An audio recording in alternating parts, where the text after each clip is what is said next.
بسم اللہ الرحمن الرحیم۔ ہمارے پاس قرآن سیکھنے کے لیے 3 سورسز ہیں۔ Number 1 idea and goal, number 2 انمول گھڑی، نمبر 3 انفوگرافکس۔ ہم اپنے ان 3 سورسز کو استعمال کرتے ہوئے پہلا سبق سیکھتے ہیں۔ نمبر 1 آئیڈیا اینڈ گول۔ ہمارا آئیڈیا ہے 3 زبر اور اس کے معنی ہوں گے اس نے کیا۔ اردو کے 70% الفاظ عربی سے ملتے جلتے ہیں۔ یہاں اردو کے الفاظ پہلے ایکسپلین کیے گئے ہیں: نظر، منع، قتل، صبر، شکر اور ذکر۔ اب انہی تینوں الفاظ کے اوپر ہم زبر لگا دیں تو بن جائے گا نظرا، منع، قتلا، صبرا، شکرا، ذکرا۔ یعنی کہ نظرا اس نے نظر کیا، منع اس نے منع کیا، قتلا اس نے قتل کیا، صبرا اس نے صبر کیا، شکرا اس نے شکر کیا، ذکرا اس نے ذکر کیا۔ ایک آئیڈیا ہو گیا، اب دوسرا آئیڈیا دیکھتے ہیں۔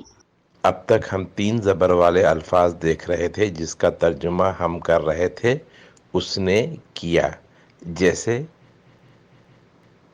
کفرا اس نے کفر کیا،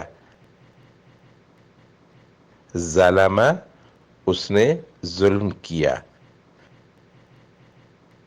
شکرا اس نے شکر کیا۔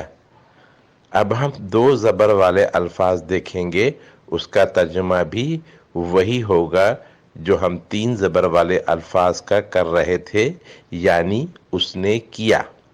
2 زبر والے الفاظ میں پہلے اور آخری حرف پر زبر لازمی رہے گا، جبکہ درمیانی حرف پر زبر زیر پیش کچھ بھی آ سکتا ہے۔